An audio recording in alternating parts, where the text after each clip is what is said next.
5 अच्छे दोस्त थे। अर्जुन, निखिल, सीमा, रीना और छोटू। ये सभी एक ही मोहल्ले में रहते थे और छुट्टियों में हमेशा कुछ नया करने की योजना बनाते थे।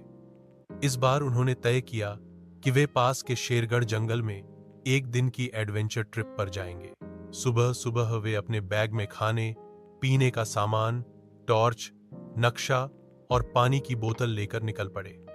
जंगल के पास पहुंचते ही ठंडी हवा और पंछियों की चहचहाहट ने उनका स्वागत किया। वे बहुत उत्साहित थे। जैसे ही वे जंगल में घुसे, अर्जुन ने नक्शा निकाला और कहा, हमें झरने तक पहुंचना है, वहां से सूरज ढलने से पहले लौट आना होगा। सभी ने सहमति जताई और आगे बढ़ने लगे। रास्ते में उन्हें कई तरह के जानवर दिखे, हिरण, बंदर और रंग बिरंगी तितलियां।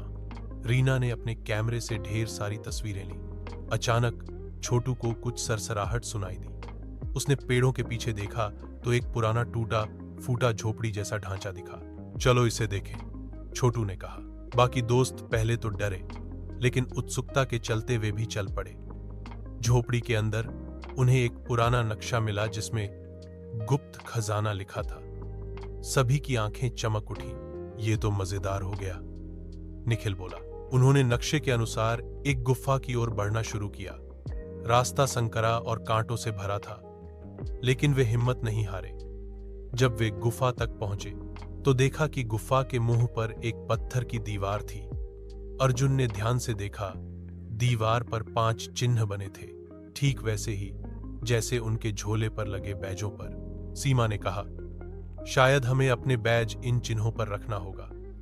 जैसे ही उन्होंने बैज चिन्हों पर रखे, दीवार धीरे धीरे खुल गई। गुफा के अंदर वे सभी दंग रह गए।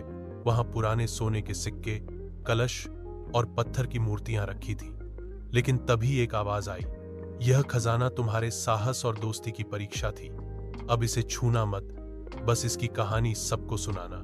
डरे हुए लेकिन उत्साहित, वे बाहर निकले और तय किया कि वे खजाना नहीं लेंगे, लेकिन इस रहस्य को यादगार बना लेंगे। शाम तक वे गांव लौट आए और सबको अपनी रोमांचक यात्रा के बारे में बताया। गांव के बुजुर्गों ने उनकी ईमानदारी की सराहना की और कहा, तुम्हारी सच्ची दौलत दोस्ती और साहस है। और इस तरह 5 दोस्तों की यह जंगल यात्रा एक अविस्मरणीय कहानी बन गई। सीख, साहस, ईमानदारी और सच्ची दोस्ती से हर चुनौती को पार किया जा सकता है।